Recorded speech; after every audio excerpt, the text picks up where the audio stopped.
Buenos días. Una disculpa por la semana pasada. Me olvidé de felicitar a todos los padres, pero pues bueno, vaya un abrazo desde aquí para todos ustedes. Y quiero que esta mañana abramos nuestra Biblia nuevamente en Colosenses, en el capítulo 3. Vamos a leer desde el verso 1. Y esto quiere decir, bueno, vamos a regresar precisamente a nuestro estudio de la carta a los Colosenses.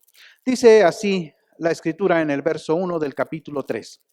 Dice, si pues habéis resucitado con Cristo, buscad las cosas de arriba, donde está Cristo sentado a la diestra de Dios. Poned la mira en las cosas de arriba, no en las de la tierra, porque habéis muerto y vuestra vida está escondida con Cristo en Dios. Cuando Cristo vuestra vida se manifieste, entonces vosotros también seréis manifestados con Él en gloria. Padre, te doy gracias por esta mañana nuevamente. Yo te ruego en el nombre de Cristo Jesús, nos bendigas, que nuestros oídos espirituales estén bien abiertos, nuestro corazón receptivo para comprender y entender tu palabra. Te lo ruego en el nombre de Cristo Jesús, que así sea. Amén. Cuando nos bautizamos en agua, porque recuerde, hay dos tipos de bautizo. Uno es el bautizo del Espíritu Santo y el otro es el bautismo que nosotros llevamos a cabo en el agua para dar testimonio de algo que ya sucedió en nuestro corazón. Cristo nos ordenó tener este tipo de bautizo, el que nos identifica con Él en su muerte y su resurrección, y el que nos identifica con toda la iglesia, porque toda la iglesia ha sido bautizada en el nombre de Cristo Jesús. Entonces, al momento en que nosotros somos bautizados en el agua, lo que estamos haciendo es dando evidencia de algo que ya sucedió en nuestro corazón, cuando decidimos seguir a Cristo, cuando decidimos servirle a Cristo. Así que hemos muerto entonces a nuestra vieja manera de vivir y estamos dando inicio a la nueva manera de vivir en Cristo Jesús. Esto es lo que Pablo nos habla y tiene que ver, porque quizás usted se está preguntando, bueno, ¿por qué estoy hablando del bautizo? Porque precisamente Pablo está hablando a partir de este capítulo 3, verso 1, de la evidencia que nosotros debemos demostrar. Y si ya dije que hemos mostrado nuestra evidencia al haber sido bautizados, pues bueno, eso no es todo lo que tenemos que hacer. Porque hay mucho más cosas que hacer. Obviamente tenemos una vida, nuestra vida no se acaba en el momento en que somos bautizados en Cristo Jesús. El Señor nos ha permitido a muchos, ¿verdad?, seguir viviendo un buen número de años, y esto tiene que ver con el propósito de Dios para nuestra vida. Es bien claro cómo entonces Pablo nos está hablando de este hecho de haber muerto y haber resucitado. Si usted se fija en el capítulo 2 de Colosenses, en el verso 20, dice, si habéis muerto con Cristo. Y en el capítulo 3, en el verso 1 que acabamos de leer, dice, si habéis resucitado con Cristo. Estoy anulando nada más por el beneficio de la lectura, la conjunción pues, para que nos sea más fácil entender lo que está queriendo decirnos Pablo, ¿sí? Porque ahí están esas sí son condicionantes. Nos está diciendo en estos versículos que si acaso hemos muerto en Cristo Jesús, si acaso hemos resucitado en Cristo Jesús, entonces debe de suceder algo. Porque fíjese que esta carta Pablo precisamente la escribe para los creyentes de Colosas. Él espera obviamente que todos ahí sean creyentes, por eso pone esta condicionante, si habéis. Entonces, si tú lo has hecho, si en ti tú realmente has muerto y resucitado con Cristo, tu forma de vivir no puede ser igual a la de antes. ¿Antes de qué? Antes precisamente de que entregaste tu vida a Cristo Jesús. Antes de que tú decidieras seguirlo y servirlo, ¿sí? Debe ser entonces un cambio tan evidente que nosotros los que te vemos, ¿sí?, sabemos que ahora eres distinto a antes. Los que te conocieron antes deben ver en ti un cambio. Ese cambio es precisamente la evidencia de lo que tú eres, de lo que tú crees. Déjame ponerte un ejemplo muy sencillo y muy conocido. ¿Por qué tú debes ser lo que dices ser? Si tienes cola de pato, patas de pato, pico de pato, y dices cuac, cuac, eres un pato.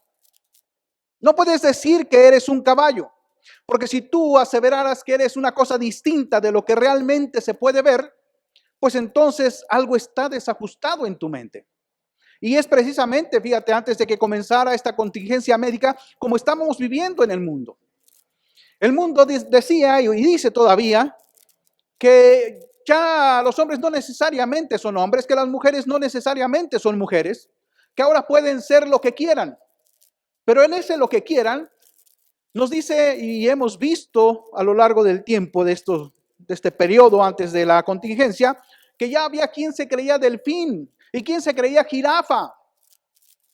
O sea, habían renunciado a la razón. Era una mente desequilibrada realmente la que estaba viviendo el mundo. Eso es lo que pasa, eso es semejante a una persona que dice ser una cosa y actúa como otra. Y déjame aplicarlo porque lo que quiero es que veamos nosotros que así pasa a veces con muchos que se llaman a sí mismos cristianos, porque no viven de acuerdo a la voluntad de Cristo Jesús.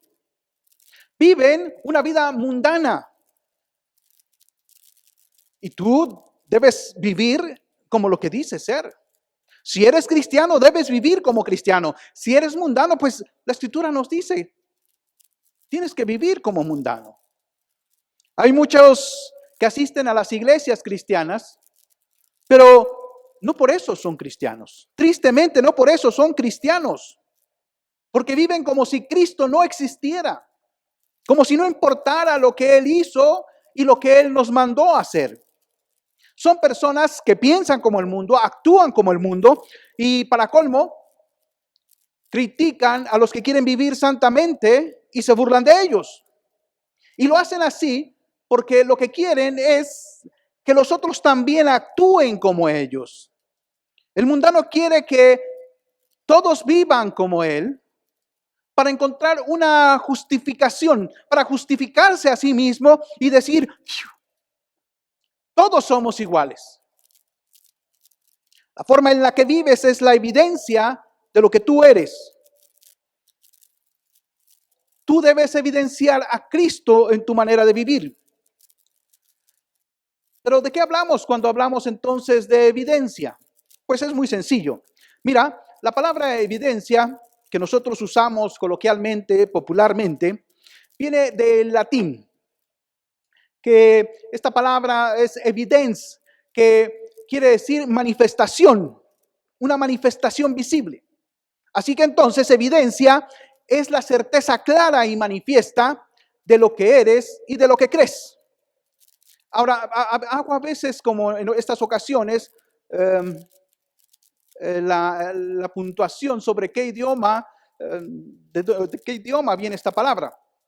Y esta les dije de latín, pero hay otras palabras también, porque así es como la manejamos, ¿eh? Pero hay otras palabras que vienen del griego, faneró o delos. Estas palabras se pueden traducir como evidencia, pero no son precisamente la palabra evidencia. De hecho, solamente en el Nuevo Testamento hay una sola vez que se mencionan estas palabras como evidencia, y es en Efesios en el capítulo número 5. Pero sí nos servirían, pero lo que quiero es lo que nosotros manejamos en nuestro idioma, y nuestro idioma viene del romance, del latín. Y entonces nosotros vemos que la gente es lo que dice ser por sus acciones, por sus actitudes hacia la vida, por la manera de pensar. Estos idiomas, le digo que nosotros a veces, o que yo menciono a veces, son idiomas pues ya muertos. Esto quiere decir que hubo un periodo de tiempo en el que sí se evolucionaron hasta decir precisamente lo que querían señalar, pero ya son muertos. Entonces, por eso podemos usarlos con toda exactitud en su expresión. Estos idiomas, como le digo, son el latín, son el griego koiné, en el que se escribió el Nuevo Testamento. Hay diferencia también entre el griego clásico y el griego que viene en la Escritura, es el griego koiné. A estas dos razas, a estas dos naciones, les debemos mucho de cómo nos expresamos, que son a los griegos y a los romanos. Y estoy diciendo esto porque yo quiero que vea cómo Dios nos revela en la Escritura precisa y exactamente su voluntad. Él quiere que nosotros veamos que es fácil encontrar en la Biblia lo que debemos de hacer para saber lo que somos. Lo que debemos de hacer para vivir según lo que nosotros creemos. Por eso es tan rica la palabra de Dios para decirnos con toda puntualidad qué es lo que quiere Dios. Y Pablo menciona, puesto que son cristianos, ya no vivan buscando las cosas del mundo. El mundo tiene sus prioridades. El mundo busca el dinero, el poder, la fama. Y nosotros no buscamos eso ya como prioridad. Antes de venir a Cristo lo hacíamos porque pretendíamos ser alguien a los ojos del mundo, alguien de acuerdo al concepto del mundo. Pero ahora nosotros estamos en Cristo y lo que buscamos es la aprobación de Dios, no la del mundo. Entonces Pablo dice, puesto que son cristianos, ya no vivan buscando las cosas del mundo, sino las de arriba. Y se refiere al cielo, donde está Cristo Jesús. Entonces, ahora nuestra prioridad es Dios. Ahora, en esa esfera de prioridades, tenemos que ordenar las cosas de acuerdo a la voluntad de Dios. Primero Dios, y luego nuestro cónyuge, y luego nuestros hijos, y luego el trabajo, la iglesia, en fin, una serie de cosas que cambian de acuerdo a lo que vivíamos anteriormente. Ahora ya no soy yo el que importa. Ahora ya no es el dinero. Ahora ya no es el sexo. Ahora ya no son los deportes, la fiesta, el alcohol, en fin. Ahora lo importante es Dios y su palabra, Dios y su voluntad. Y Él ordena en nuestra mente y en nuestro corazón lo que Él desea de nosotros. La vida espiritual y la vida mundana son dos formas distintas, opuestas una a la otra. Pablo nos lo explica perfectamente bien en la primera carta a los Corintios, en el capítulo 2, en el verso 14. Fíjese, dice así, dice, pero el hombre natural no percibe las cosas que son del Espíritu de Dios, porque para él son locura y no las puede entender, porque se han de discernir espiritualmente. Ahora yo hablo de las cosas mundanas y de las cosas espirituales. Ahora, ¿quién es el hombre natural? Pues el hombre natural es el que busca, procura, vive bajo el concepto y sabiduría del mundo, bajo el conocimiento terrenal, lo que hemos aprendido a lo largo de la vida desde el día que nacemos. Este tipo de sabiduría no le agrada a Dios, es contrario a la voluntad de Dios. ¿Por qué? Porque primeramente nace de una mente pecadora, de una mente alejada de Cristo Jesús, de una mente que busca el provecho propio, que es egoísta, no busca el beneficio de los demás, no está buscando agradar a Dios en todo lo que hace. Entonces es obvio, es lógico que una mente mundana, una mente llena de sabiduría terrenal, pues rechaza todo lo que viene de Dios, porque es contraria a sus intereses. Precisamente entonces por eso Dios dice que para Él son locura y no las puede entender. ¿Cómo entender y cómo aceptar lo que nosotros pensamos viene de una mente loca, de una mente retrasada, de una mente antigua, vamos a decir, en la manera de pensar? Porque, pues mira, los cánones del mundo han estado funcionando a través de siglos y siglos. Entonces, claro que se siente distinto y se siente ajeno a ese tipo de voluntad, a ese tipo de palabras, se siente ajeno porque ha aprendido cosas distintas. Porque para entender a Dios, para hacer la voluntad de Dios, pues tenemos que tener un corazón que esté entregado a Dios. Porque dice ahí, la Escritura dice que las cosas, la voluntad de Dios, se ha de discernir espiritualmente. Discernir quiere decir comprender, entender.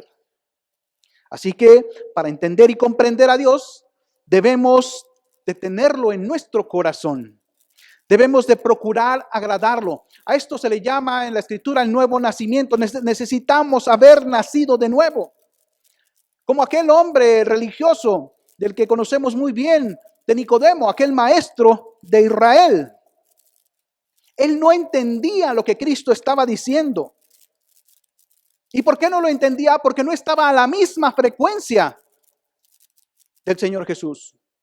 Y nosotros cuando no entendemos lo que Dios está diciendo es porque no estamos en la misma frecuencia del Señor. Por eso no podemos entender, no podemos comprender, no podemos discernir. Necesitamos empatar la frecuencia para poder comprenderlo. Y eso, como le digo, solo viene a nosotros cuando hemos nacido de nuevo. Cuando hemos decidido entregar nuestra vida a Cristo para seguirlo y servirlo. Mire, es bien fácil que veamos este ejemplo. ¿Se acuerda de Judas? Judas anduvo con el Señor. 3 años y medio, comió con el Señor, durmieron donde durmieron todos los discípulos con el Señor. Participaron de muchas actividades juntas, pero él jamás estuvo en la frecuencia del Señor Jesús. No estuvo en la frecuencia de los apóstoles. Por eso no entendió, no comprendió ¿qué era la voluntad de Dios para su vida? Que no nos pase lo mismo que a Judas. Porque a veces pensamos que porque estamos en la iglesia, que porque a veces leemos la Biblia, que porque a veces oramos, creemos que ya estamos en la misma frecuencia y eso no significa que estamos en la misma frecuencia. Lo que puede parecer es que estamos haciendo cosas del agrado de Dios, pero no que estamos en la misma frecuencia que Dios. Así que para que nosotros tengamos la prueba, la evidencia de que somos verdaderos creyentes, Pablo nos dice, pongan la mira en las cosas de arriba. O sea, debemos concentrarnos a vivir de acuerdo a la voluntad de Dios. Ahora, si usted se pregunta por qué estoy usando indistintamente la frase poner la mira en las cosas de arriba, y estoy hablando de hacer la voluntad de Dios, es muy fácil, porque esta frase que Pablo escribió es una frase retórica. Esta es una metonimia.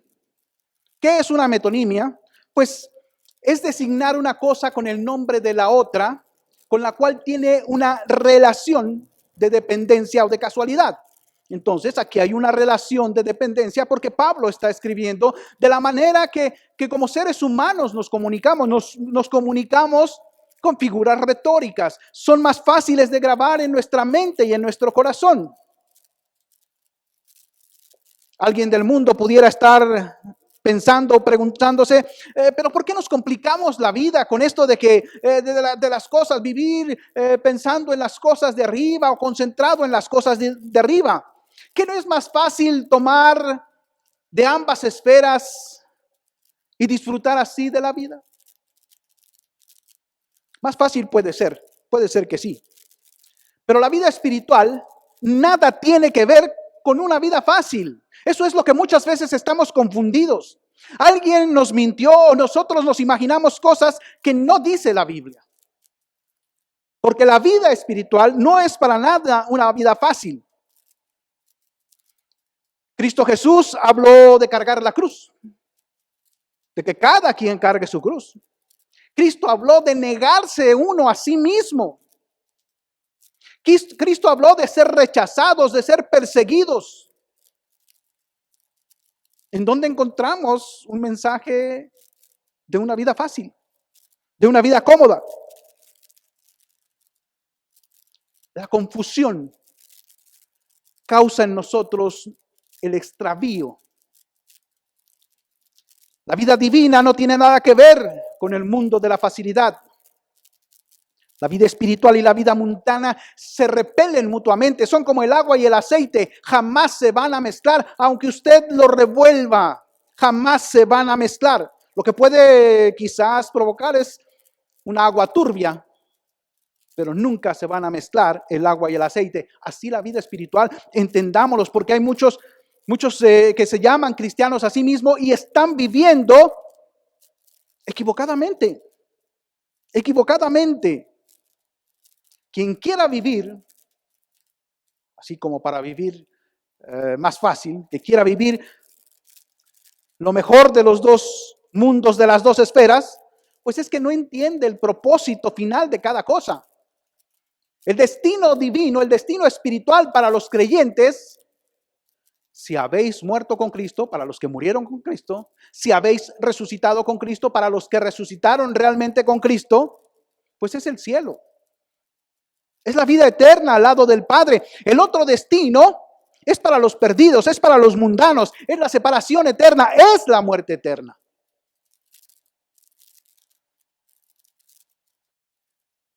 Juan, uno de los apóstoles del Señor Jesucristo, el apóstol Juan, del cual tenemos, son ¿qué? 5 escritos de él en el Nuevo Testamento. Nos dice en su primera carta, en el capítulo 2, en el verso 17, fíjense, es claro, es que yo lo que quiero que veamos es que es claro. No se anda el Señor con rodeos. No nos mete en un laberinto para que busquemos a ver si encontramos su voluntad.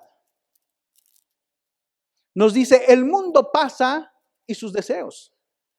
Paragón es la palabra que utiliza para el verbo pasar. Paragón, no parangón. Paragón quiere decir precisamente eso, pasar o fallecer. Así que lo que este verbo nos está diciendo es que el mundo está muriendo. El mundo está pasando y también sus religiones y también sus filosofías y también sus valores. Son cosas que van a fallecer, a desaparecer, a pasar. El Señor Jesucristo también lo dijo. El cielo y la tierra pasarán. ¿Pero qué es lo que dijo que no iba a pasar? Mi palabra no pasará. Esa permanece. Y es la misma idea que está manejando Juan cuando escribe esta carta. Y en esos mismos versículos, en ese mismo versículo que yo le acabo de mencionar, no se queda ahí cuando dice que el mundo pasa y sus deseos. Enseguida dice, pero, y me gusta esta conjunción porque es una conjunción adversativa. Incluso me gusta, fíjese, el adversativo. Quiere decir que son adversarios, que la declaración que acabo de leer y la que sigue son adversarios, son diferentes. Entonces dice, pero el que hace, o mejor dicho, si usted lo quiere leer así, el que vive haciendo la voluntad de Dios, no la voluntad del mundo, la voluntad de Dios, permanece, se queda, perdura para siempre. Permanece, no pasa. No se puede vivir disfrutando de lo mejor de ambas esferas. Es lo que nos está diciendo la palabra. ¿Es una cosa o es otra?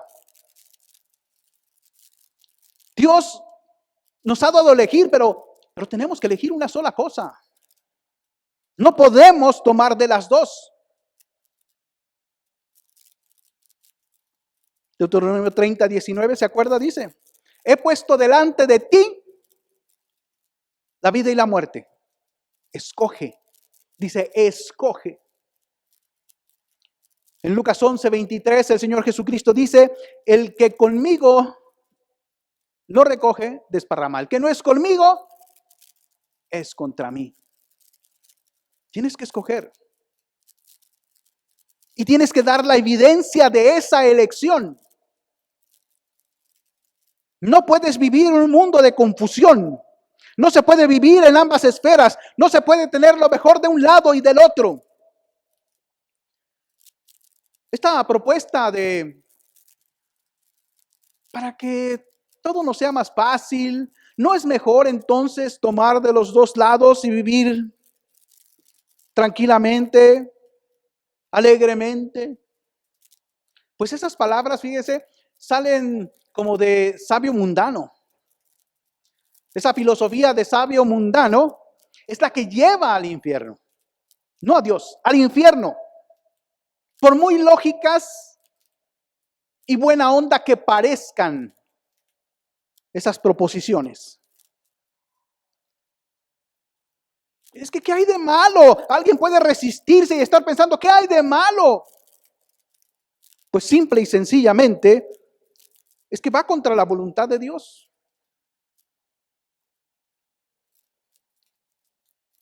El Señor Jesucristo. Dios es maravilloso. Dios piensa en todo. Obviamente preparó respuestas para todo. Y cuando nosotros decimos que qué hay de malo en esto, el Señor Jesucristo en Lucas 17, versos 32 y 33, fíjese, dice lo siguiente, algo que nos debe de quedar muy claro. Es como si Cristo Jesús estuviera diciendo, miren esto para que no se pasen de listos. El Señor comienza en este versículo número 32 diciendo, acordaos de la mujer de Lot. ¿Por qué? Pues a ella se le mandó que no volteara para atrás. ¿Se acuerda? Iban huyendo de la destrucción de Sodoma y Dios les dijo, no volteen hacia atrás. ¿Es que es pecado voltear hacia atrás? Pues en condiciones normales no. No tiene nada de malo voltear hacia atrás. Pero cuando Dios dice que no lo hagas, entonces al desobedecer, eso es pecado. Y ella le mandó a Dios no voltear hacia atrás. ¿Por qué no voltear hacia atrás? Hacia atrás está la vida mundana. Atrás de nosotros está la vida mundana. Si hemos venido a Cristo, si hemos muerto con Cristo, si hemos resucitado con Cristo, atrás está la vida mundana. Atrás está una vida licenciosa. Atrás está una vida llena de egoísmo. Porque usted debe recordar que en la Escritura, varias veces, de varias formas, el Señor Jesucristo nos dice que no volteemos hacia atrás. Nosotros estamos llamados a seguir adelante. Adelante está la meta. Cuando tú volteas hacia atrás, estás perdiendo el tiempo. Estás quizás incluso anclándote a ese tipo de vida. Pero ahora, fíjense, ¿cuál es la razón por la que el Señor Jesucristo menciona estas palabras y Lucas así las registra? Esto de acuérdense de la mujer de Lot. Porque todo el que procure salvar su vida la perderá y todo el que la pierda se salvará. Lucas es en este contexto en el que narra estas palabras, en el que nos revela estas palabras del Señor Jesucristo. Si tú te quieres salvar tu vida viviendo en las dos esferas, te vas a perder para siempre. Si tú quieres vivir pensando en que todos los que quieren hacer la voluntad de Dios están equivocados, te vas a perder para siempre. Si tú te crees más listo, más inteligente que Dios, te vas a perder eternamente. No mires hacia atrás, mira hacia adelante, porque allá es donde está nuestra vida en Cristo Jesús. No podemos vivir como vivíamos antes. Si somos cristianos verdaderos, entonces, dice también ahí Pablo, nuestra vida está escondida con Cristo en Dios. Esta frase es una metáfora que nos indica, fíjate, que nuestra vida está segura. No está diciéndonos que nuestra vida está escondida en el sentido de que nadie te va a hallar. No es así. Esta es una metáfora, te decía. Y la metáfora quiere decir, estamos seguros, guardados en Dios. Seguros en Cristo, guardados en Dios. En estos versos quiero que nos fijemos o recordemos de la lectura al principio. Encontramos dos promesas. Dos promesas, y como las promesas de Dios son padrísimas.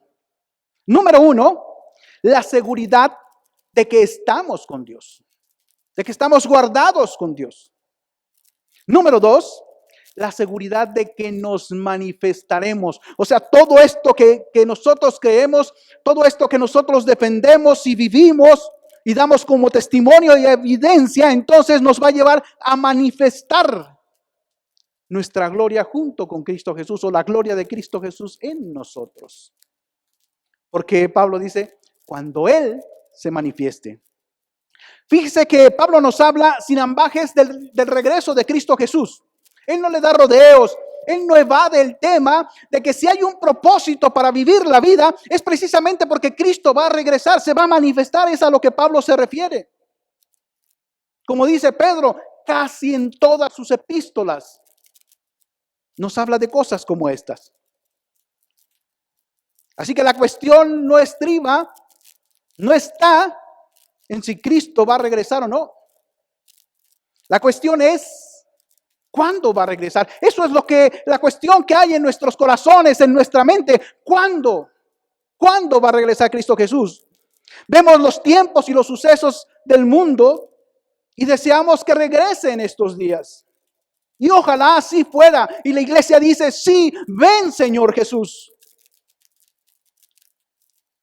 Y ese día,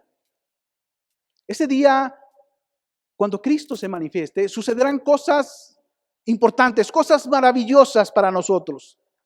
Porque mire, nosotros no somos algo así como una cosita insignificante a la cual Dios no quiere exaltar o tener a su lado o mostrar. No. Somos los hijos espirituales de Dios. Y nosotros como padres nunca nos avergonzamos de nuestros hijos. Somos el cuerpo de Cristo Jesús. Y Cristo no se avergüenza de los suyos, de su cuerpo. Por el contrario, vea cómo la Escritura nos dice que lo sustenta y lo cuida. Porque quiere presentarse a sí mismo una iglesia gloriosa, maravillosa. Y Cristo anhela que todos los no creyentes vean la gloria de su iglesia, la gloria de su esposa. En Juan 17:22 dice Cristo al Padre, acuérdense, es una oración sacerdotal, es una oración intercesora. Y cuando se refiere a nosotros, le dice al Padre, la gloria que me diste, yo se las he dado. La gloria que me diste, yo se las he dado. Y en el verso 24 dice, Padre, aquellos que me has dado, quiero que donde yo estoy, también ellos estén conmigo para que vean mi gloria. Entonces fíjese, no nada más quiere que nosotros veamos su gloria, no nada más quiere que nosotros nos gocemos y lo alabemos, porque es lo que decía hacer, sino que esa gloria la comparte con nosotros. ¿Se fijan? No somos cualquier cosa, no somos una cosa insignificante. Somos algo maravilloso para la gloria de Dios. Somos la iglesia por la cual murió Cristo, por la cual derramó su sangre, por la cual está llevando en el mundo su propósito. Qué tremendas declaraciones. Cristo se va a manifestar un día y fíjese, y nosotros con Él. La primera vez que Cristo vino a la tierra, vino humilde. Vino como un pabilo que humea. ¿Por qué? Porque vino, vamos a decir de esta manera, a tener una relación con el pecado. Nunca cometió pecado. Pero vino a salvarnos de nuestros pecados, recibiendo nuestros pecados. O sea, entonces, por eso venía humilde, como un pabilo que humea, porque iba a recibir el pecado de todos nosotros.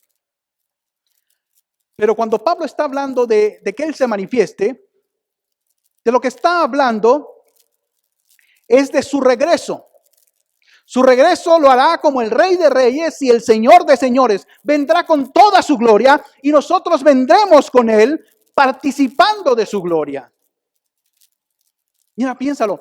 Quizás a los ojos del mundo, a los ojos de la gente que tú conoces, quizás a ellos les pareces un santurrón, les pareces un hipócrita, les pareces un religioso mocho.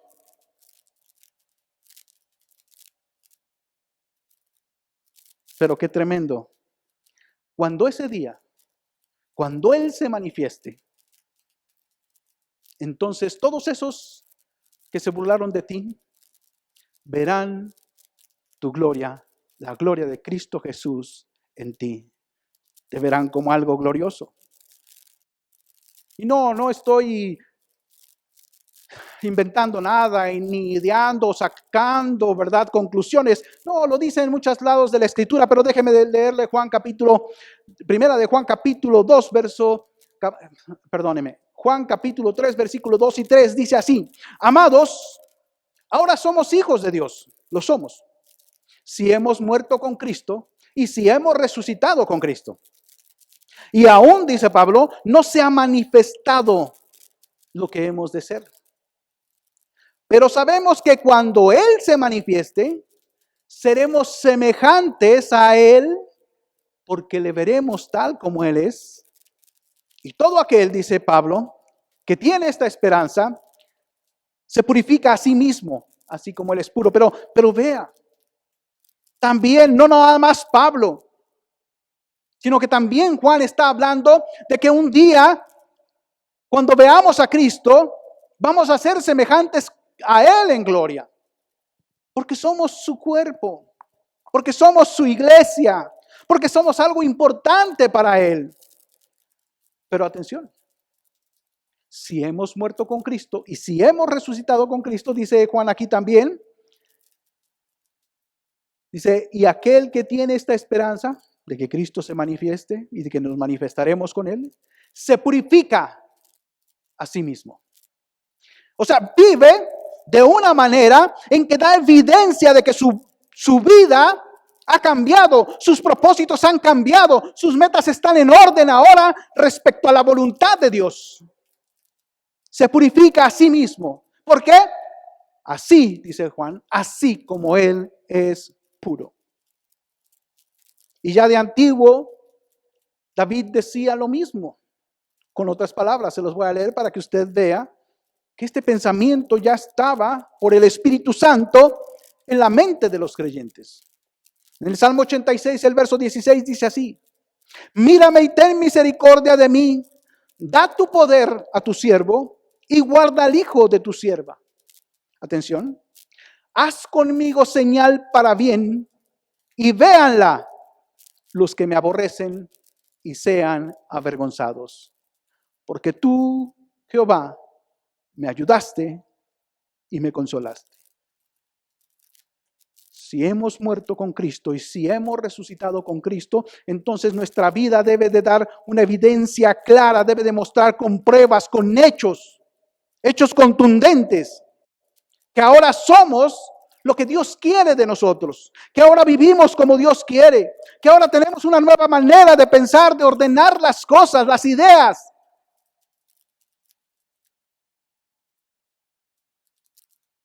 Las evidencias son importantes en la vida. Porque la evidencia, escúcheme, la evidencia lo absolverá o lo condenará. Es como en un juicio. Las evidencias absuelven o condenan. Y no esperemos el juicio de Dios. Examine su vida. Examine su vida. Si usted busca las cosas de arriba, si usted pone la mira en las cosas de arriba, un día se manifestará junto con Cristo Jesús. Tendrá una manifestación gloriosa con Cristo Jesús.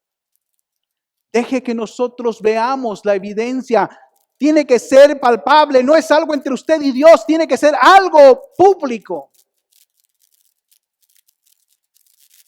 Que los que lo rodean, principalmente su familia, que los que lo rodean también vean la evidencia. Padre, gracias por tu palabra, gracias por mostrarnos claramente tu voluntad, el camino que nosotros debemos de seguir. Porque debemos de ser diferente al mundo. Tú lo fuiste, tú eres diferente al mundo. Tú muestras tu amor, tu misericordia al mundo. Y el mundo se muestra hostil a ti.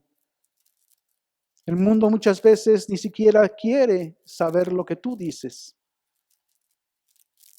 Por eso te agradecemos. Padre, te agradecemos que nos muestras claramente tu voluntad para que nosotros veamos la evidencia si somos o no creyentes, para que los que nos rodean vean la evidencia si somos o no creyentes.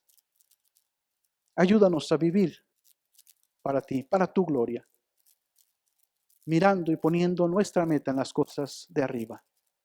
También te agradezco, Señor Dios Todopoderoso, por la bendición que nos das, por la prosperidad que traes a nuestra vida, por bendecir nuestros trabajos, nuestro negocio, nuestra casa, Señor, aún en momentos difíciles como los que estamos viviendo. Gracias, Padre, por extender tu mano para que nosotros tomemos abundantemente de ella. No permitas, Señor, que nosotros, tus hijos, tus hijas, no permitas, Señor, que la plaga nos golpee. No permitas que nos dañe, ni espiritualmente, ni físicamente, ni económicamente, Señor. Y bendice también, Padre, el esfuerzo y el cuidado, la responsabilidad con la que cumplen mis hermanos y mis hermanas, no solamente de esta iglesia, sino en el mundo, de traer los diezmos y las ofrendas a tu iglesia, Señor, para que la obra continúe y siga adelante hasta el regreso de Cristo Jesús, el cual estamos nosotros esperando, Padre. Te suplicamos entonces, pues, tú nos bendigas grande y maravillosamente en el nombre de Cristo Jesús. Amén. Y es precisamente en el nombre de Cristo Jesús que yo declaro que Él los guarde del mal, los aparte de los peligros y lo prospere en todo lo que usted hace. Así le bendigo en el nombre del Señor Jesús.